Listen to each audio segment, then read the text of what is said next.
کے پہلے پارے میں سے ایک آیہ کریمہ کا کچھ حصہ تلاوت کیا ہے۔ اللہ کریم نے ارشاد فرمایا کہ افکلما جاءکم رسول بما لا تہویٰ، فرمایا تو کیا جب تمہارے پاس کوئی رسول وہ چیز لے کے آ جاتے ہیں جو تمہارے نفس کی خواہش نہیں، پیغمبر ایسی چیز تمہارے پاس لے آئے جن کو تمہاری خواہش، تمہارا نفس قبول نہیں کرتا، لا تہویٰ انفسکم مستکبرتم، جن کو تمہارا نفس قبول نہیں کرتا تو پھر تم تکبر کرتے ہو، تمہارے نفس پر وہ چیز گراں گزرتی ہے، تمہاری خواہش کے وہ چیز خلاف ہوتی ہے، تمہاری مرضی کے مخالف ہوتی ہے، پھر وہ تم اس سے تکبر کرتے ہو، ففریقاً کذبتم،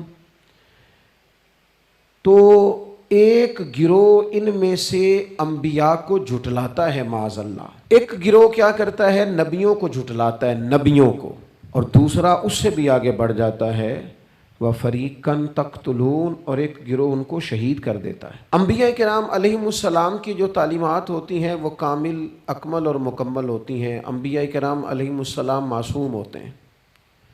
نبیوں میں معاذ اللہ نہ ظاہری طور پر کوئی نقص ہوتا ہے نہ باطنی طور پر نقص ہوتا ہے۔ اللہ تعالیٰ انبیاء کرام علیہم السلام کو بڑے قبیلوں میں پیدا فرماتا ہے، ان قبیلوں میں جو اس دور کے اندر لوگوں میں بڑی قدر کی نگاہ سے دیکھے جاتے ہیں ان میں نبی آتے ہیں۔ انبیاء کرام کو اللہ تعالیٰ حسن و جمال دیتا ہے، قد و قامت دیتا ہے، ان کو اللہ تعالیٰ پر وجیح چہرے دیتا ہے، کامل تعلیمات دیتا ہے۔ اور سب سے بڑی بات یہ ہے کہ انبیاء معصوم ہوتے ہیں، ان کے اندر کوئی نفسانی خواہش ہی نہیں ہوتی، نبی کوئی خطا کرتے ہی نہیں، کامل مکمل اکمل تعلیم نبی لے کے آتے ہیں۔ لیکن اللہ کا قرآن کہتا ہے کہ جب وہ چیزیں تمہاری نفس کی خواہش کے خلاف ہوتی ہیں، چیزیں بالکل مکمل ہیں، کامل ہیں، اکمل ہیں، نبی معصوم ہیں، عام آدمی اگر کوئی بات کرتا ہے تو اس کی بات میں نقص رہ جاتا ہے، کمزوری رہ جاتی ہے، کسی دانشور سے، کسی شاعر سے، کسی ادیب سے، کسی آپ جس نے اپنی دانش بینش کے حساب سے کوئی بات کی ہے، آپ اگر اس سے کوئی تربیت لیتے ہیں تو اس کی بات میں کمزوری رہ جائے گی، عام آدمی ہے۔ انبیاء کرام علیہم السلام کی تعلیمات جو ہوتی ہیں وہ ذاتی نہیں ہوتی، وہ وحی الہی کے ساتھ ہوتی ہیں، ان میں کمزوری کوئی نہیں ہوتی، نقص کوئی نہیں ہوتا۔ انبیاء کرام علیہم السلام خوبصورت ہوتے ہیں، نورانی ہوتے ہیں، یعنی کسی بندے نے معاذ اللہ ان سے کوئی ایسی چیز نہیں دیکھی ہوتی جس سے کہ قباحت پیدا ہو، نقص پیدا ہو۔ انسان دور ہٹے، انہیں اللہ تعالیٰ ظاہری، باطنی، معنوی حسن دے کے دنیا میں بھیجتا ہے، کیوں نہیں لوگ مانتے؟ 950 سال حضرت نوح علیہ السلام نے تبلیغ فرمائی، اور میرے بھائی 1.5 دن میں بندہ تھک جاتا ہے، اکتا جاتا ہے، ہف جاتا ہے، عام آدمی کی بات کر رہا ہوں۔ 950 سال تبلیغ کی، اور تبلیغ کرنے والا بندہ کامل ہے، مکمل ہے، اکمل ہے، دردمند ہے، سونا ہے، نہیں ماننے لوگ، کیوں؟ قرآن کہتا ہے اس کی وجہ یہ ہے کہ چیزیں وہ ہیں جو ان کے نفس کی خواہش کے خلاف ہیں، جو یہ ان کے نفس کی اور باطنی جو خواہشات ہیں ان کے مخالف ہیں، نہیں مانتے۔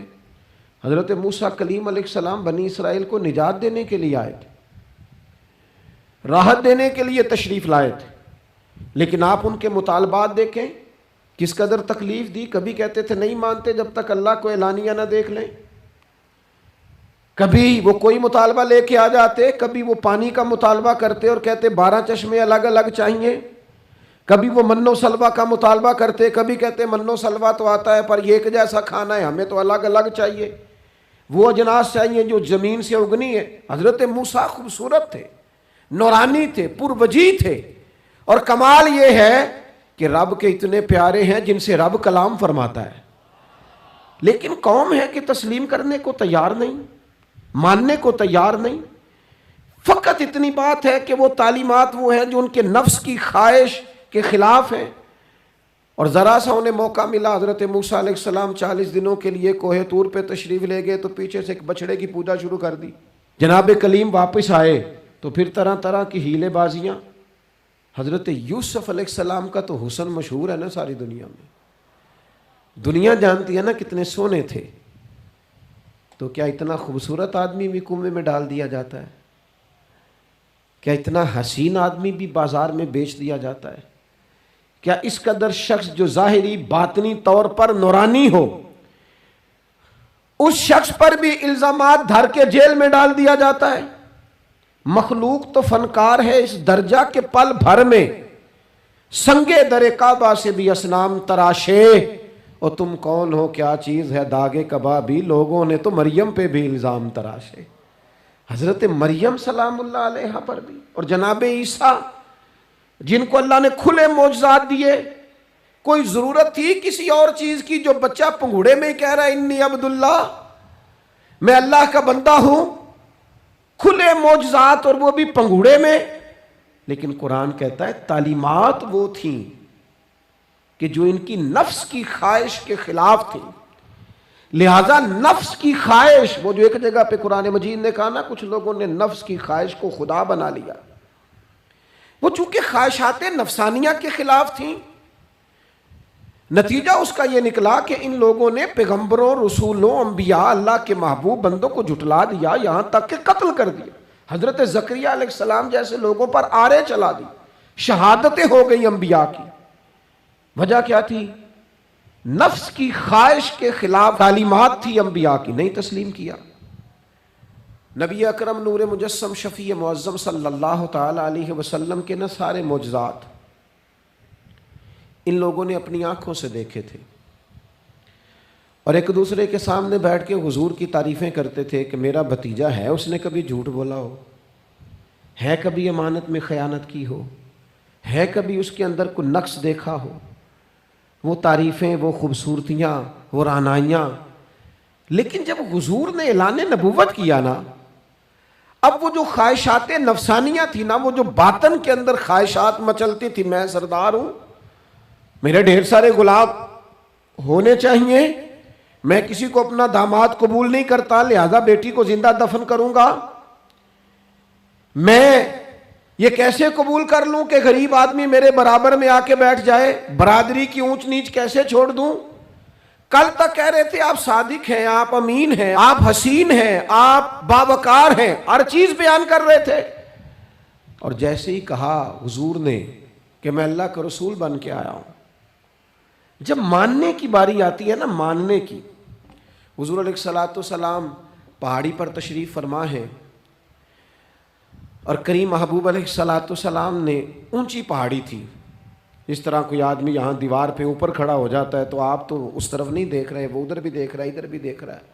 اونچی پہاڑی پر حضور کھڑے ہو گئے اور کھڑے ہو کے فرمایا اگر میں تم سے کہوں کہ پہاڑی کے اس پار دشمن ہے اور وہ تیاری کر کے آ چکا ہے، تم پر حملہ آور ہو جائے گا، کیا میری بات مان لو گے؟ دیکھا نہیں تم نے، میں کہہ رہا ہوں دشمن ہے، تسلیم کرو گے؟ سارے مکے کے لوگ جمع تھے، کہنے لگے کیوں نہیں مانیں گے، آپ صادق بھی ہیں اور امین بھی ہیں، آپ کی زبان سے کبھی جھوٹ نکلا ہی نہیں۔ یہ خاص پیغام حسین کانفرنس میں عرض کرنا ہے آپ کو، بھئی میں اگر کہوں کہ اس طرف دشمن آ گیا ہے، تم نے نہیں دیکھا، میری زبان پر اعتبار کرتے ہو؟ یا رسول اللہ آپ صادق اور امین ہیں، آپ نے کبھی جھوٹ بولا نہیں، خیانت کی نہیں، 100% یقین ہے، مان لیں گے؟ یہ بات ماننے کو تیار ہیں، یہ بات تسلیم کرنے کو تیار ہیں کہ آپ صادق اور امین ہیں، تو حضور نے فرمایا جس زبان سے تم یہ ماننے کو تیار ہو نا کہ اس طرف دشمن کھڑا ہے حملہ کر دے گا، اس زبان سے یہ بھی مان جاؤ کہ میں اللہ کا سچا رسول بن کے آیا ہوں۔ آپ میری بات کو سمجھیں، تھوڑی دیر پہلے بیک وقت کہہ رہے ہیں بالکل آپ جو کہتے ہیں حق اور سچ ہے، اور اب جب کہا میں رسول ہوں مان جاؤ، تو معاذ اللہ تعالیٰ ابو لہب کہنے لگا آپ کے ہاتھ ٹوٹ جائیں، آپ نے ہمیں اس کام کے لیے بلایا تھا، طرح طرح کی بولیاں بولنے لگے۔ جب مفادات پر چوٹ لگتی ہے، جب خواہشات نفس کو چھوڑنا پڑتا ہے، جب ذرا اپنی طبیعت پر کچھ چیزیں بوجھ بنتی ہیں، میرے اصحاب قبلہ عالم فرمایا کرتے تھے ہمارے دشمن جب ہم پر تنقید کرتے ہیں تو کئی باتیں غلط بھی کرتے ہیں لیکن کچھ باتیں ٹھیک بھی ہوتی ہیں، بجائے اس کے کہ ہم اسی وقت اٹھ کے قبول کریں، تسلیم کریں کہ جناب یہ بات جو آپ نے کیا یہ بالکل ٹھیک ہے، میں کھلے دل سے اس کو قبول کرتا ہوں. اتنی جرت کون کرے؟ اتنی ہمت کا مظاہرہ کون کرے؟ وہ چیزیں جو ہمارے نفس کی خواہش کے خلاف ہوتی ہیں ہم قبول کرنے کو تیار ہی نہیں ہوتے. لیکن جو مزاج دین ہمیں عطا کرتا ہے، وہ دین ہمیں یہ عطا کرتا ہے کہ جب تم یہ دیکھو نا کہ بات جو ہو رہی ہے وہ بات ٹھیک ہے، اگرچہ میرے مفادات کے بھی خلاف ہے، اگرچہ میرے نفس کی خواہش کے بھی خلاف ہے، اگرچہ میری سرداری کے بھی خلاف، ہو سکتا ہے میرا مالی نقصان بھی ہو، لیکن چونکہ ٹھیک ہے لہذا مجھے قبول کر لینی چاہیے. یہ جرت پیدا کریں اپنے دل کے اندر، یہ طاقت پیدا کریں. یہ آج کا پیغام ہے. آپ دیکھیے حضرت فاروق اعظم رضی اللہ تعالیٰ عنہ نے مسئلہ بیان کیا تو جناب فاروق اعظم رضی اللہ تعالیٰ عنہ نے اس مسئلے میں عورتوں کے مہر کے متعلقہ، جو حق مہر ہوتا ہے خاتون کا، اس کے متعلقہ جناب عمر نے کوئی مسئلہ بیان کیا. تو آپ جمعہ پڑھا کے باہر نکلے تو ایک خاتون کھڑی تھی دروازے پر، کہنے لگی امیر المومنین حد ہو گئی ہے، آپ عورتوں کو مہر لینے پر پابندی لگا رہے ہیں، اتنا لینا اتنا نہ لینا، اور اللہ رسول نے کھلی اجازت دی ہے جتنا مرضی لے لیں. اس خاتون نے دلائل پیش کیے. اب امیر المومنین کے سامنے، ایک تو ہے کہ عام مرد کے سامنے عورت بات کرے تو لوگ قبول نہیں کرتے، اور 22 لاکھ مربع میل کا حکمران اور جس کے بارے میں معروف ہے کہ ان کا درہ ہر وقت چلتا ہے. اس خاتون نے جناب عمر سے کہا کہ جناب مسئلہ یوں ہے، آپ نے یوں بیان کیا ہے. اب ارد گرد لوگ کھڑے تھے، کسی نے یہ نہیں کہا گستاخ معاذ اللہ تو کیا کہہ رہی ہے، امیر المومنین کے سامنے کلام کرتی ہے. بات حق تھی، کسی نے جرت نہیں کی.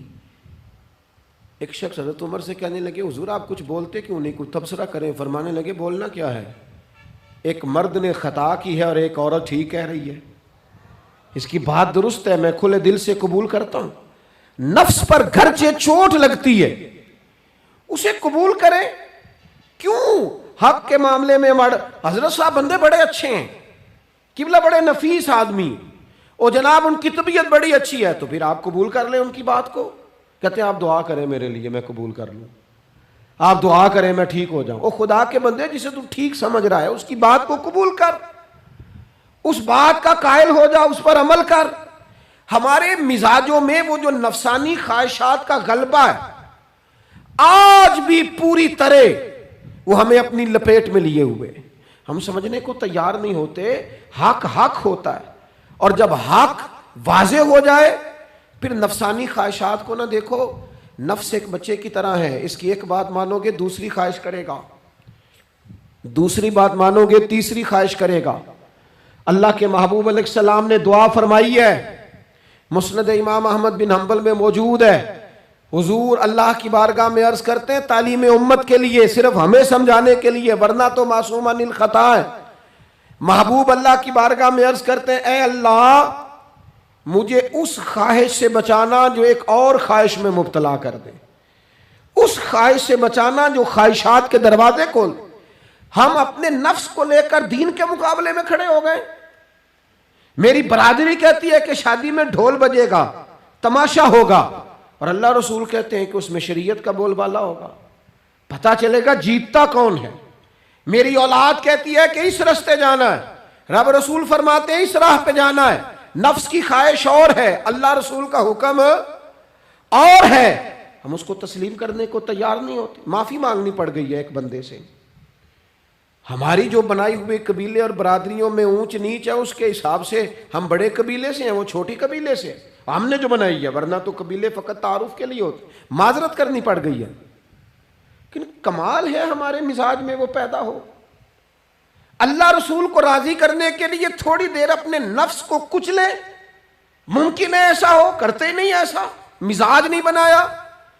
ہمارے نفس کی خواہش کے مطابق اگر چلے پھر سارا. آپ یقین کریں لوگ استادوں کے پاس جا کے عزتیں اور پروٹوکول ڈھونڈتے ہیں، پیروں کے پاس جا کے عزتیں اور پروٹوکول ڈھونڈتے ہیں. ایسی جگہوں پہ جہاں پروٹوکول دینے کی باری تھی وہاں بھی لینے کے چکر میں پڑ جاتے. دینی کاموں میں اگر 4 لوگ ایک جگہ پہ اکٹھے کیے جاتے ہیں نا، یہاں دینی کام کر لو، تو وہاں جھگڑا شروع ہو جاتا ہے. دینی کام تو کرنا ہے پر آگے کون لگے گا؟ دینی کام تو کرنا ہے پر اس میں سربراہی کس کو ملے گی؟ دینی کام تو کرنا ہے، اس میں نام کس کا ہوگا؟ اس میں بڑا قد کس کا شمار کیا جائے؟ اس طرح قومیں آگے بڑھتی ہیں۔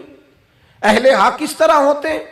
سب سے آگے اپنے نفس کو رکھا جائے اور پھر انسان کا انقلاب آ جائے، یہ کیسے ممکن ہے؟ حضرت ابو ذر غفاری، میں قربان اس شخص پر، سیدنا ابو ذر غفاری، اس امت کے درویش فقیر، ایسا شخص جس کے بارے میں محبوب نے فرمایا زمین کے اوپر اور آسمان کے نیچے میرے ابو ذر سے سچا بندہ کوئی نہیں۔ اتنا بڑا آدمی زندگی فقر و فاقے میں گزار دی، اپنے مزاج پر طاری کر لی چیزیں کہ بس وہ سادگی جو ہمیں ہمارے رسول نے سکھائی ہے اسی میں رہنا ہے۔ حضرت ابو ذر غفاری گفتگو ہو رہی تھی، بات چیت ہو رہی تھی، جناب بلال حبشی رضی اللہ تعالیٰ عنہ کے ساتھ محو کلام تھے۔ حضرت بلال نے اپنے آپ کو سمجھا لیا تھا کہ میں دروازہ رسول کا گدا ہوں۔ کچھ لوگ نا غلام بے دام ہوتے ہیں، بے دام۔ ہمارے ہاں نا کچھ لوگوں کا پروٹوکول ہوتا ہے، اور کچھ لوگ ایسے ہوتے ہیں جو صبح سے لے کے شام تک جھاڑو دے رہے ہوتے ہیں، خدمتیں کر رہے ہوتے ہیں۔ میں آپ کو صحیح معنوں میں بتاؤں تو اصل حقدار وہ ہوتے ہیں لوگ، اصل ڈیوٹیاں ان لوگوں کی ہوتی ہیں۔ حضرت بلال حبشی نے طے کر لیا تھا کہ میں نے بس نوکری کرنی اور توجہ سے کرنی ہے۔ اور میں آپ کو دل کی بات بتاؤں، میں نے بڑے کیمرے دیکھے اپنی زندگی میں، میں نے بڑا کچھ دیکھا تھوڑے وقت میں۔ میں آپ سے عرض کروں، وہ بڑی مزیدار زندگی ہوتی ہے جس میں انسان تھوڑا پیچھے بیٹھا ہوا ہوتا ہے، جس میں نا بہت سارے کام ہیں۔ میں تھوڑے دن پہلے ایک جگہ جماعت کرانے کے لیے کھڑا ہوا، ایک صاحب نے جماعت کی ویڈیو بنانی شروع کر دی، بعد میں مجھے دوست بتانے لگے، او خدا کے بندے، عبادت تقریر میں کبھی رونا آ جاتا تھا، دعا میں رونا آ جاتا تھا، میں نے ضبط کرنا شروع کر دیا، چھوڑ دیا۔ لوگ آنسو بیچنے لگ جاتے، پیر صاحب رو پڑے۔ پیر صاحب کس بات پہ روئے؟ او خدا کے بندو، پیر کو معافی لے لینے دو اللہ رسول سے، اپنے لیے اپنے سنگیوں کے لیے اللہ کے حضور اسے آنسو بہانے دو۔ کوئی چیز تو کیمرے سے باہر رہے، کچھ چیز تو۔ کیا خوبصورت لفظ ہے مولا علی شیر خدا کے، فرماتے ہیں اسے مبارک ہو جسے تھوڑے لوگ جانتے ہیں، اسے مبارک ہو۔ سے ثبوت نہ پچھو میتھوں، پلائے نظر کرم کا دھوئی، اے میں جانا یا دل بر جانے غیر نہ جانے کوئی، میں مسکین پرانا خادم کسے در ملی نہ ٹوئی، یہ تے واصف یار نے نظر جو کی تھی تے واصف ہی ہوئی۔ یہ تو اس کا فیصلہ ہے، ہمارے لیے مقام شکر ہے، ہر مقام پر شکر گزار ہیں، عاجزی کرتے ہیں، لیکن جو معاشرے کا ماحول بن گیا، یعنی ایک بندے سے بھی آپ بغیر کیمرے کے ملاقات ہی نہیں کر سکتے۔ وہ زیارت کرنے آتا ہے اور وہ ساتھ کہتا ہے 30 سیکنڈ کا میں نے کلپ بھی بنانا ہے، تو زیارت ہو گئی، بس ختم ہو گئی بات۔ یہ کون سی زیارت ہے جو تو نے قید بھی کرنی ہے ساتھ؟ خدا کا خوف کریں، کیا کس طرف ہم جا رہے ہیں؟ بہرحال عام دام برسر مطلب، حضرت بلال حبشی نے طے کر لیا تھا اپنی زندگی میں سادگی، پیچھے پیچھے رہنا ہے۔ وہ شہرت سے بچنے والا پیچھے پیچھے رہتا ہے، اور میرا جی چاہتا ہے ساری غزلیں اس ظالم کے نام کریں۔ کچھ لوگ طے کر لیتے ہیں میں نے پیچھے پیچھے رہنا ہے، ان کے اعلان کیے جاتے ہیں، بلایا جاتا ہے، پھر بھی پیچھے نکل جاتے ہیں۔ جو عرض کرنا چاہتا ہوں، حضرت سیدنا بلال حبشی نے طے کر لیا تھا۔ ایک دن کسی بات میں نا ہو جاتا ہے رائے کا اختلاف، رائے کے اختلاف کو کبھی مخالفت نہ بنائیں، اپنوں سے اختلاف ہو تو اختلاف رائے رکھیں، رائے دیں، حکم کبھی نہ دیں۔ ہمارے یہاں لوگ حکم دیتے ہیں، رائے نہیں دیتے، بعد میں ادھر ادھر بیٹھ کے شکوے کرتے ہیں، دسو جی میری منی نہیں، وہ بھی تیرے سے مشورہ لیا تھا، قبول بھی ہو سکتا ہے، رد بھی ہو سکتا ہے، ختم ہو گئی بات۔ کسی بات میں جناب ابو ذر غفاری کا اور حضرت بلال حبشی کا رائے کا اختلاف ہو گیا۔ اب حضرت بلال حبشی غلام ہے، جناب ابو ذر بڑے قبیلے سے، تو جناب ابو ذر غفاری نے بات کرتے کرتے حضرت بلال کو کہہ دیا، او حبشن کے بیٹے، تھے بھی وہ حبشن کے بیٹے، لیکن حضرت بلال کے دل کو تکلیف ہوئی۔ بعض لوگ کہتے ہیں میں نے سچ ہی بولا ہے، سچ اپنے بارے میں بولنا، تو دوسروں کے بارے میں سچ بولتا ہے، اپنے بارے میں بول، صرف تو دوسروں کے لیے بولے۔ او جی میں نے سچ ہی تو بولا تھا۔ سچ بولنے کی بھی حکمت ہے، سچ بولنے کی سب سے بڑا سچ کسی کو اللہ کی طرف بلانا ہے، اور میرا رب فرماتا ہے ادعو الی سبیل ربک بالحکمہ، کسی کو اللہ کی طرف بھی بلاؤ تو دانائی کے ساتھ بلاؤ، حکمت کے ساتھ۔ سب سے بڑا سچ بھی بولو تو دانائی کے ساتھ بولو۔ تو نے سچ بولا ہے اور تو نے لوگوں کا کلیجہ چیر کے رکھ دیا ہے. یہ کیا انداز ہوا تیرا سچ بولنے کا؟ یہ کیا طریقہ ہوا؟ حضرت سیدنا بلال حبشی رضی اللہ تعالیٰ عنہ کو جناب ابو ذر غفاری نے کہا حبشن کے بیٹے بات سچی تھی. حضرت بلال کو تکلیف ہوئی, کونے میں بیٹھ کے روئے, اور غلام روئے اور آقا کو خبر نہ ہو. تڑپے جو ہم یہاں تو مدینے خبر گئی. حضور علیہ الصلوۃ والسلام پتہ چلا, محبوب نے منبر سجایا. حضور کی عادت تھی نامینیٹ کر کے اصلاح نہیں کرتے تھے, بائی نیم نہیں, نامزد کر کے نہیں, اوورال بات کر دیتے, سمجھنے والے سمجھ جاتے. حضور فرمانے لگے لوگوں کو کیا ہو گیا ہے, میں نے تو جاہلیت کی ساری باتیں پاؤں تلے رون دی تھی, ابھی بھی کہتے ہیں بلال کو حبشن کا بیٹا. حضرت ابو ذر غفاری کہتے ہیں باقی تو کوئی نہ سمجھے تو میں سمجھ گیا. بڑا مشکل ہوتا ہے مجمعوں میں اٹھ کے معافی مانگنا. ہمارے ہاں بعض لوگ معافی بھی اس طرح مانگتے ہیں کہ یوں لگتا ہے گن بھی ساتھ پکڑی ہوئی ہے, معافی دو ورنہ گولی مار دوں گا. معافی مانگنے کا بھی طریقہ سلیقہ نہیں آتا. اور دنیا میں کچھ ایسے نفس پرست ہیں, ان کو استادوں سے معافی مانگنے پڑی تو نہیں مانگ سکتے, مشائخ سے معافی مانگنے آتی ہے تو نفس کے بندے بن کے نفس کی غلامی کرتے ہیں, لیکن اپنی عزت کی جگہوں کو بھی درست نہیں کرتے. کتنا بڑا مجرم ہے جو باپ سے بھی معافی نہ مانگ سکے, جو ماں سے بھی نہ کہہ سکے میں غلطی کر گیا تھا. اتنی بڑی نفس پرستی. تو نے آقا بنا لیا اپنے نفس کو اپنا. مجمعوں میں معافی مانگنا, اعتراف کرنا, حق کو قبول کرنا, اپنے نفس کو ذبح کرنا. حضرت ابو ذر غفاری مجمع کے بیچ اٹھ کے کھڑے ہوئے, چمکتا دمکتا چہرہ, قبولیت حق کا جذبہ, اپنے نفس کو چیر دینا اور اس پر پاؤں رکھ کے رب رسول کا قرب حاصل کرنے کا ذائقہ. جناب ابو ذر غفاری حضرت بلال کے قریب گئے اور پھر ان کے سامنے لیٹ گئے, رو کے کہنے لگے حبشن کے بیٹے اٹھا اپنا پیر اور رکھ میرے سینے پہ. میں اس قوم کو بتانا چاہتا ہوں کہ تھا تو حبشن کا بیٹا, پر جب سے مدینے والے کا کلمہ پڑا ہے کائنات میں عزت والا ہو گیا ہے. یہ دیکھو کس نے ذروں کو اٹھایا اور صحرا کر دیا, کس نے قطروں کو ملایا اور دریا کر دیا, کس کی حکمت نے یتیموں کو کیا در یتیم اور غلاموں کو دنیا بھر کا مولا کر دیا. ہمارا نفس کی خواہش بچی, رشتے نہیں بچے. ہمارے نفس کی خواہش بچی, تعلقات نہیں بچے. نفس کی خواہشیں بچی, ہمارے اپنے نہیں بچے. نفس کی خواہشیں بچی, مال جمع ہوا, دیانتداری نہیں بچی, وعدوں کی پابندی نہیں بچی, تجوریاں بھر گئیں, روحیں اجڑ گئیں. بددیانتی سے رزق حرام سے کمایا ہوا مال, کاریں کوٹھیاں بنگلے بن گئے, باطن اجڑ گیا. اس لیے کہ نفس کی خواہش پوری کی. نفس کے سامنے اگر انبیاء کی بھی تعلیمات آئیں, لوگوں نے تکبر کیا, قتل تک کر دیا نبیوں کو, لیکن اپنے نفس کی خواہش کے خلاف جانے کو تیار نہ ہوئے. خدارا واپس آ جاؤ, خدارا. وقت آیا, یہ وقت بدلتا رہا, یہ دور تبدیل ہوتا رہا. لوگوں نے اپنی بادشاہیاں قائم کرنے کے لیے بڑے بڑے قتل کیے. ہلاکو خان نے انسانی کھوپڑیوں کے مینار بنائے. لوگوں نے بڑے بڑے ظلم کیے, جبر کیے, خوف اور ہراس پھیلایا. اپنے اقتدار پکے کرنے کے لیے بڑے بڑے جبر کیے. پھر کیا ہوا؟ ایسی ایسی بیماریاں لگیں جن کے علاج ہی کوئی نہیں تھے دنیا میں. بھری ہوئی تجوریاں, پیسے باہر گر رہے ہیں, پر ڈاکٹر کہہ رہا ہے تیرا مرض ہی وہ ہے جس کا علاج ہی کوئی نہیں. اللہ تبارک و تعالیٰ کے قانون سے جب لوگ ٹکراتے ہیں پھر پاش ہو جاتے ہیں. وقت گزرا, ٹائم یزید کا آیا. وقت گزرا تو ٹائم عبید اللہ ابن زیاد کا آیا. ٹائم شمر کا آیا. 1450 سال گزرنے کے بعد اس ہزاروں کے مجمع میں سے ایک ایک بچے کو حدیث یاد ہے کہ حسن اور حسین جنتی جوانوں کے سردار ہیں. بتاؤ یزید کو نہیں آتی تھی؟ شمر کو نہیں پتا تھا؟ کلمہ تو پڑھتے تھے نا. یہ عبید اللہ ابن زیاد کو نہیں پتا تھا؟ نبی پاک علیہ السلام کے کندھوں پر حسنین رہے, ان سب کو پتہ نہیں تھا؟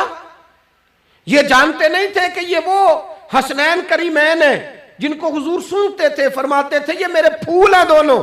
کیا بات رضا اس چمنستان کرم کی، زہرا ہے کلی جس میں حسن اور حسین پھول۔ آج 1450 سال گزرنے کے بعد امت کو حدیث آتی ہے کہ نبی پاک علیہ السلام نے فرمایا جس نے حسن اور حسین سے پیار کیا اس نے مجھ سے پیار کیا، جس نے ان سے بغض رکھا اس نے مجھ سے بغض رکھا۔ کلمہ پڑھتے تھے، مسلمان کہلاتے تھے۔ 10 محرم کو جمعے کا دن تھا، امام حسین امامہ باندھ کے گھوڑے پر بیٹھ کر خطبہ دینے لگے تو ایک شخص اندر سے بول کے کہنے لگا حسین تقریر لمبی نہ کر، ہمارا جمعہ لیٹ ہو رہا ہے۔ بلے و نمازیو، سامنے وہ شخصیت کھڑی ہے جس پر ابھی درود پڑھیں گے نماز میں، اللہم صلی علی محمد وعلی، ابھی درود پڑھیں گے حسین ابن علی پر، ابھی شہید کر کے ابھی درود پڑھیں گے، وہ سامنے کھڑے۔ اور امام حسین کا ایک جملہ تاریخ نے یوں لکھا ہے کہ شاید ریت کے ذرے بھی تڑپ گئے۔ امام علی مقام فرمانے لگے مجھے غور سے دیکھو، تمہیں پتہ ہے میں کون ہوں؟ تم جانتے ہو میں کون ہوں؟ نبی پاک نے فرمایا تھا یہ حسن اور حسین میرے بیٹے ہیں کیونکہ میری بیٹی کے بیٹے۔ تمہیں پتہ ہے میں کون ہوں؟ سامنے امام حسین کھڑے، فرمایا مجھے جانتے ہو؟ اور امام علی مقام فرمانے لگے میں تمہارے نبی کا نواسا ہوں، اور آج کے بعد تمہیں کسی نبی کا کوئی نواسا نہیں ملے گا، کیونکہ نبی پاک آخری نبی ہیں، اور جب حضور کے بعد کوئی نبی نہیں آئے گا تو کسی نبی کی اولاد کیسے ہوگی؟ تمہیں آج کے بعد کسی نبی کے نواسے کی زیارت نہیں ملے گی۔ میں کیسے آپ سے یہ بات آپ کو عرض کروں کہ سامنے حسین ابن علی بھی ہوں تو لوگ نفس کی خواہشیں پوری کرتے ہیں، لوگ اپنی کرسیاں پکی کرتے ہیں، لوگ گورنریاں پکی کرتے رہے، لوگ گڈ بک میں جانے کے لیے ایک دوسرے کو شاباشیاں دیتے رہے، جشن ہوتا رہا۔ سب سے پہلے ایک شخص نے امام حسین کا قافلہ روکا تھا، اس کا نام حور بن یزید تھا، سب سے پہلے اس نے روکا تھا، وہ ایک لشکر کا سپہ سالار تھا۔ جب امام حسین رضی اللہ تعالیٰ عنہ نے خطبہ پڑھا نا تو حور یزیدی فوج میں تھا، واپس گیا اور عبید اللہ ابن زیاد سے جا کے کہنے لگا، یا جو بھی وہاں لوگ موجود تھے یزیدی فوج کے، ان سے کہنے لگا تم نے تو کہا تھا کہ صرف راستہ روکنا ہے، تم نے تو کہا تھا کہ صرف ان سے کچھ منوانا ہے، تم نے تو جب مجھے بھیجا تھا تو کہا تھا کہ بات تھوڑے معاملات ہیں، اوہ سچ بتاؤ نبی کے نواسے کو شہید کرو گے؟ تم نے تلواریں نکال لی ہیں، نیزے نکال لیے ہیں، تیر نکل آئے ہیں، تیاری مکمل ہے، مجھے سچ بچاؤ، کیا حسین ابن علی کی گردن پر خنجر چلانے لگے ہو؟ سیدہ فاطمہ کا جگر پارا شہید ہوگا، کیا یہ خبر سچ ہے؟ یوں ہوگا؟ تو کہنے لگے ہاں یہی حکم ہے ہمیں، یہی تیاری ہے، یہی پروگرام ہے، یہی پلان، یہی ہوگا۔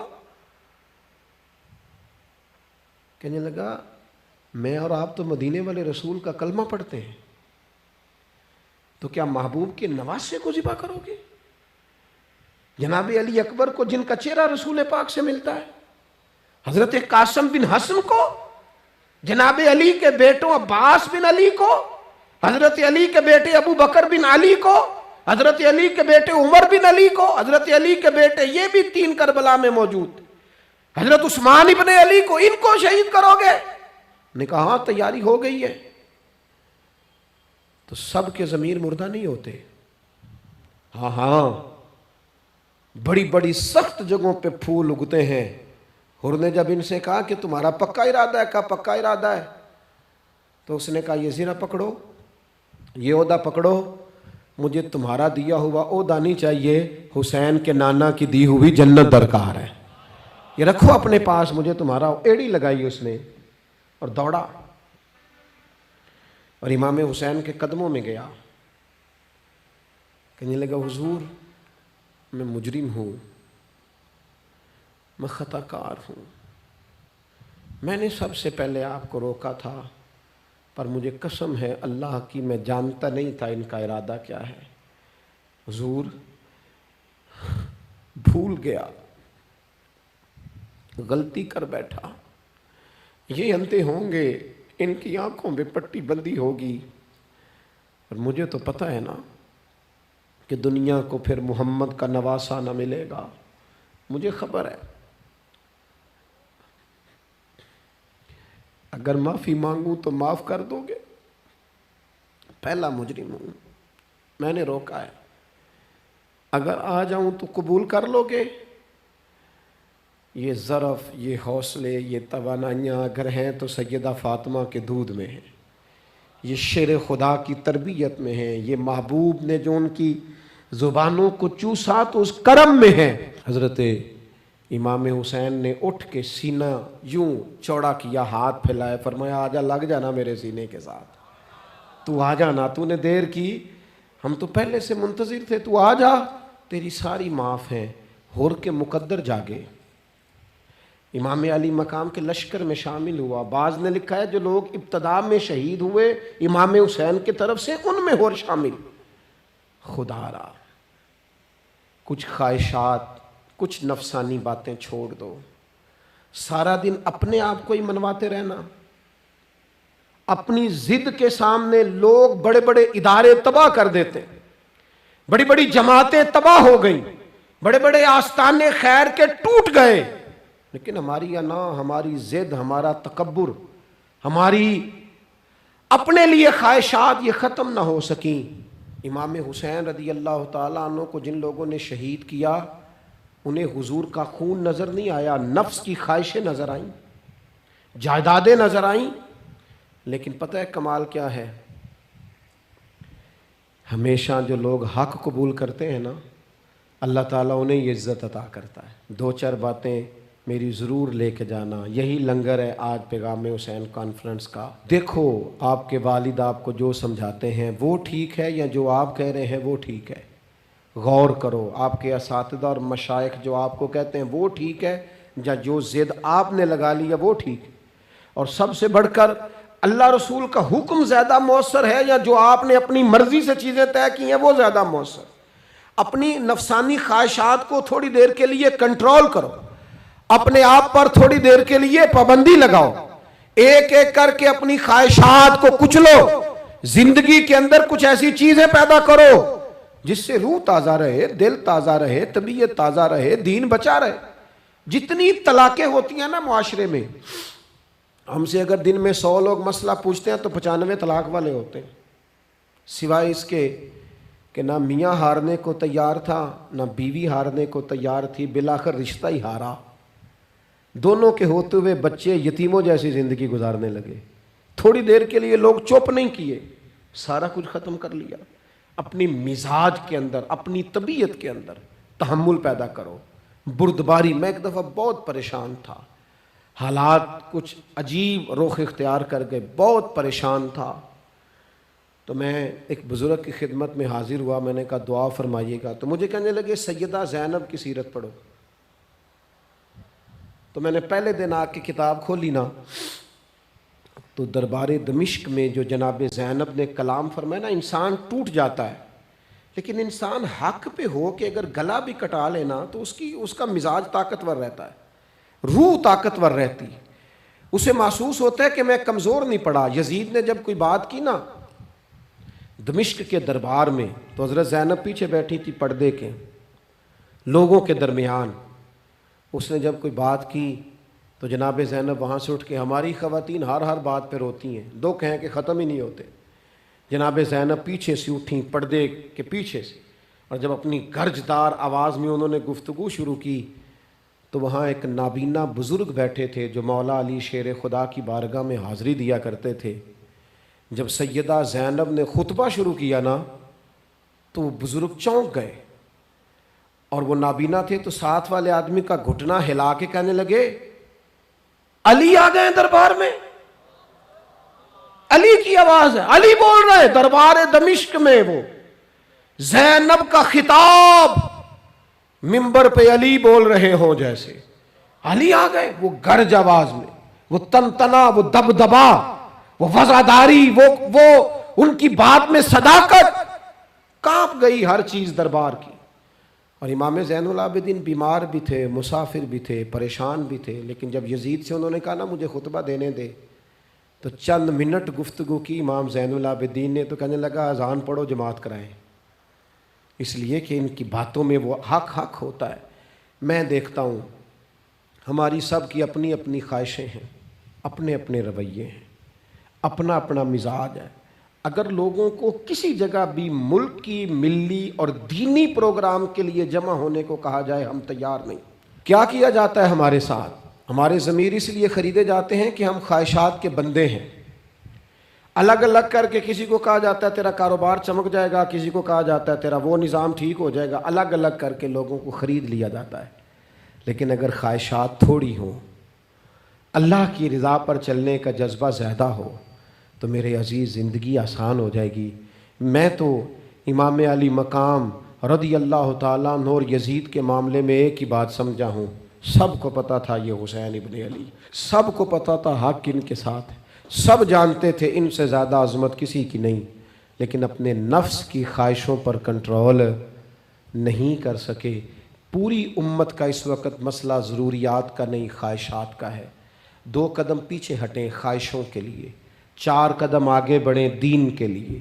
2 قدم پیچھے ہٹیں اپنی خواہشات کو چھوڑیں، 4 قدم آگے بڑھیں ملک کے لیے، ملت کے لیے۔ 2 قدم پیچھے ہٹیں اپنی خواہشات کو چھوڑیں، 4 قدم آگے بڑھیں نظریے کے لیے اور فکر کے لیے اور امام حسین کے پیغام کے لیے۔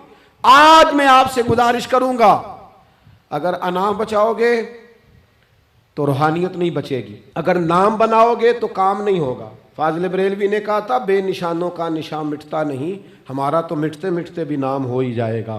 اپنی زندگی سے نفسانی خواہشات کو نکال دو، ورنہ یہ بڑے بڑے فضیلت معاب لوگوں کے سامنے بھی کھڑی ہو جاتی ہے، بے ادب کرتی ہے، بندے کو یہ گستاخ بناتی ہے معاذ اللہ۔